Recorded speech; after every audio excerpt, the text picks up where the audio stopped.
परमेश्वर ने नूह से कहा था, अपने लिए और जानवरों के लिए खाने का इंतजाम करो। सोचिए जरा, सैकड़ों जानवर, महीनों तक, कितना सारा खाना चाहिए होगा। सूखी घास, अनाज, फल, जड़ें, सब कुछ जमा किया गया। पानी भी बड़े बड़े बर्तनों में रखा गया। जहाज के अंदर कुछ हिस्से सिर्फ खाने के लिए थे। सब कुछ सही जगह रखा गया ताकि नमी से खराब ना हो। नूह का जहाज अब एक जहाज नहीं रहा था, वह एक चलता फिरता शहर बन चुका था। लेकिन अब सबसे अहम हिस्सा बचा था, दरवाजा। इतना बड़ा जहाज और सिर्फ एक ही दरवाजा। वही दरवाजा सबसे कमजोर भी हो सकता था और सबसे अहम भी। बाइबल में साफ लिखा है, जहाज के एक तरफ दरवाजा बनाओ। इस दरवाजे को बनाना आसान नहीं था।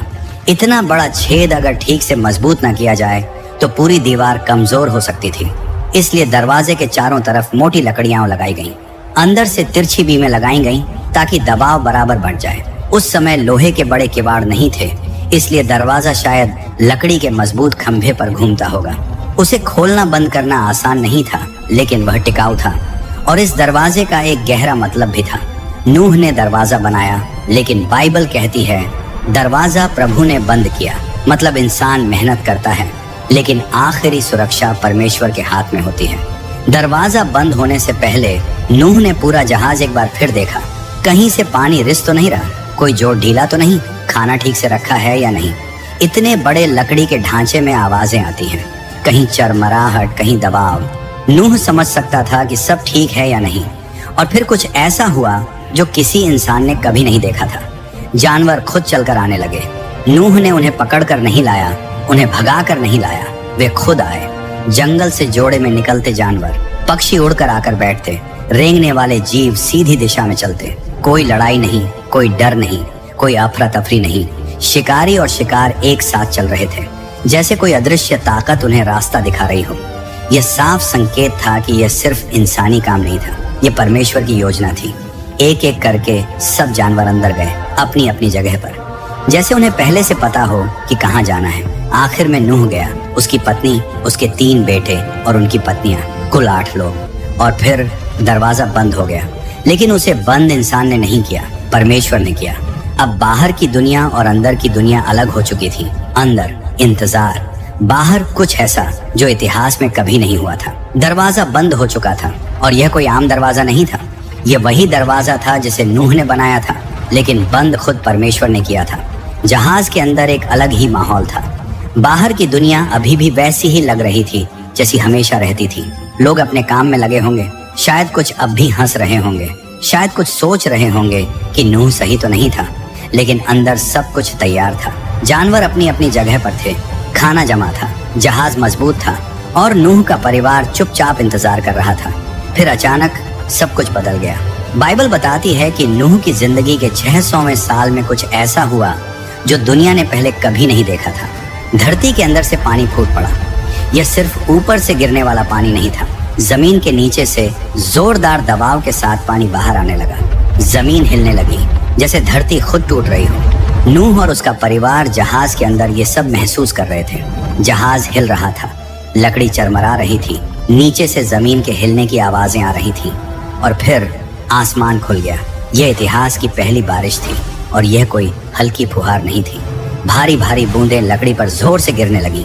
आवाज इतनी तेज थी कि बात करना मुश्किल हो गया। गरज, बिजली, अंधेरा, सब कुछ एक साथ। जो लोग बाहर थे उन्होंने ऐसा कभी नहीं देखा था। पानी ऊपर से गिर रहा था, नीचे से भी उठ रहा था। पानी बढ़ता गया, धीरे धीरे, फिर तेजी से। जहाज जो सालों से जमीन पर खड़ा था, अब पहली बार हिलने लगा। फिर एक पल आया जब वह जमीन से उठ गया। जहाज तैरने लगा। नूह और उसके परिवार के लिए यह डरावना भी था और अद्भुत भी। लकड़ी हिल रही थी, फर्श कांप रहा था, जहाज पानी पर झूल रहा था। वही जहाज जिसे लोग मजाक समझते थे, अब जिंदगी बचाने वाला था। जहाज के अंदर अब एक नई दिनचर्या शुरू हो गई। हर दिन जानवरों को खाना देना, पानी देना, उनके हिस्सों को साफ करना। ये आसान काम नहीं था। जानवरों की आवाजें, उनकी गंध, थकान, सब कुछ सहना पड़ता था। लेकिन नूह और उसका परिवार जानते थे कि यही उनकी जिम्मेदारी है। बाहर क्या हो रहा था वे देख नहीं सकते थे, लेकिन वे महसूस कर सकते थे।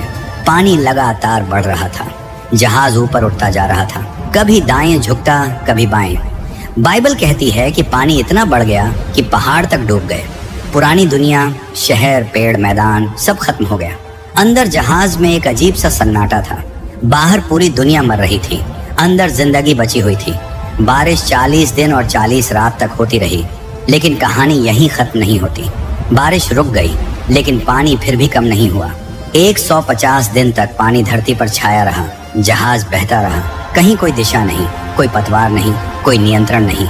लेकिन नूह जानता था यह जहाज इंसानों के हाथ में नहीं, परमेश्वर के हाथ में है। हर दिन वही काम, हर दिन वही इंतजार। और फिर बहुत लंबे समय के बाद बाइबल में एक बहुत खूबसूरत लाइन आती है, और परमेश्वर ने नूह को याद किया। मतलब परमेश्वर ने नूह को छोड़ा नहीं था। सब कुछ योजना के मुताबिक था। एक हवा चली, पानी धीरे धीरे कम होने लगा। दिन बीतते गए, महीने बीतते गए, और फिर एक दिन जहाज रुका। वह किसी चीज से टकराया नहीं, वह धीरे से टिक गया। बाइबल बताती है कि जहाज अरारात के पहाड़ों पर आकर ठहर गया। नूह ने ऊपर की खिड़की खोली। कई महीनों बाद ताजी हवा अंदर आई, रोशनी आई, लेकिन बाहर की जमीन कैसी है यह अभी साफ नहीं था। इसलिए नूह ने एक कौवा छोड़ा। वह उड़ता रहा, लौटकर नहीं आया। फिर नूह ने एक कबूतर छोड़ा, वह लौट आया। उसे बैठने की जगह नहीं मिली थी। कुछ दिन बाद नूह ने फिर कबूतर छोड़ा।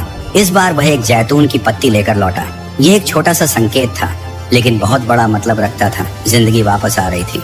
कबूतर के मुंह में जैतून की पत्ती देखकर नूह समझ गया था धरती धीरे धीरे ठीक हो रही है। फिर भी वह जल्दी नहीं करता, क्योंकि नूह जानता था जिस परमेश्वर ने अंदर आने को कहा था वही बाहर आने का सही समय भी बताएगा। कुछ दिन बाद नूह ने कबूतर को तीसरी बार छोड़ा। इस बार वह वापस नहीं आया। इसका मतलब साफ था, अब बाहर रहने की जगह बन चुकी है। लेकिन फिर भी नूह इंतजार करता है। क्यों? क्योंकि दरवाजा उसने नहीं बंद किया था, परमेश्वर ने किया था। और अब वही परमेश्वर बोले। बाइबल बताती है कि परमेश्वर ने नूह से कहा, तू, तेरी पत्नी, तेरे बेटे और उनकी पत्नियां सब जहाज से बाहर आ जाओ। वह पल कैसा रहा होगा सोचिए जरा। लगभग 1 साल से ज्यादा समय जहाज के अंदर, अंधेरा, बंद जगह, जानवरों की आवाजें। और अब दरवाजा खुल रहा है, तेज रोशनी अंदर आती है, ताजी हवा का झोंका, नमी भरी मिट्टी की खुशबू। दरवाजा जिसे परमेश्वर ने बंद किया था अब खुल चुका था। सबसे पहले जानवर बाहर आने लगे, एक एक करके, जोड़े में। कोई भाग दौड़ नहीं, कोई डर नहीं।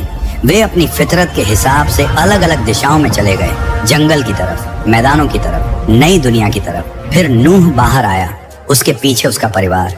पहली बार उन्होंने जमीन को दोबारा छुआ, ठोस जमीन। चारों तरफ सन्नाटा था, कोई शहर नहीं, कोई शोर नहीं, कोई पुरानी दुनिया नहीं, सब कुछ नया था। और इस नई शुरुआत में नूह ने सबसे पहला काम क्या किया? घर नहीं बनाया, खेत नहीं जोता, उसने वेदी, ऑल्टर बनाई। नूह ने परमेश्वर के लिए बलि चढ़ाई। यह उसका धन्यवाद था, यह उसका भरोसा था, यह उसकी श्रद्धा थी। बाइबल बताती है कि परमेश्वर इस बलि से प्रसन्न हुए। और फिर परमेश्वर ने एक बहुत बड़ा वादा किया, मैं फिर कभी पूरी धरती को पानी से नष्ट नहीं करूंगा। यह सिर्फ नूह से नहीं कहा गया था, यह वादा पूरी मानवता के लिए था। और इस वादे की निशानी के रूप में परमेश्वर ने आकाश में एक चिन्ह रखा, इंद्रधनुष। जब भी बारिश के बाद इंद्रधनुष दिखाई देता है, वह यही याद दिलाता है कि परमेश्वर न्याय भी करता है, लेकिन वह दया भी करता है। जहाज अब अपना काम पूरा कर चुका था। वह सिर्फ लकड़ी का ढांचा नहीं था, वह विश्वास की मिसाल था, वह आज्ञा मानने की कहानी था, वह बचाव का साधन था। उस एक जहाज से नई मानवता की शुरुआत हुई। नूह के बेटों से आगे चलकर देश बने, जातियां बनी, दुनिया फिर से भरी। लेकिन जहाज की कहानी वहीं खत्म नहीं होती। वह आज भी हमें यह सिखाती है कि जब परमेश्वर कुछ कहे और दुनिया हंसे, तो दुनिया की हंसी से ज्यादा परमेश्वर की बात पर भरोसा जरूरी है। क्योंकि जब समय आता है तो वही भरोसा जिंदगी बचाता है। जहाज सिर्फ पानी में नहीं तैरा था, वह विश्वास पर टिका था। और यही वजह है कि हजारों साल बाद भी नूह और उसका जहाज आज भी याद किया जाता है। क्योंकि जिसने परमेश्वर की सुनी वही बचा।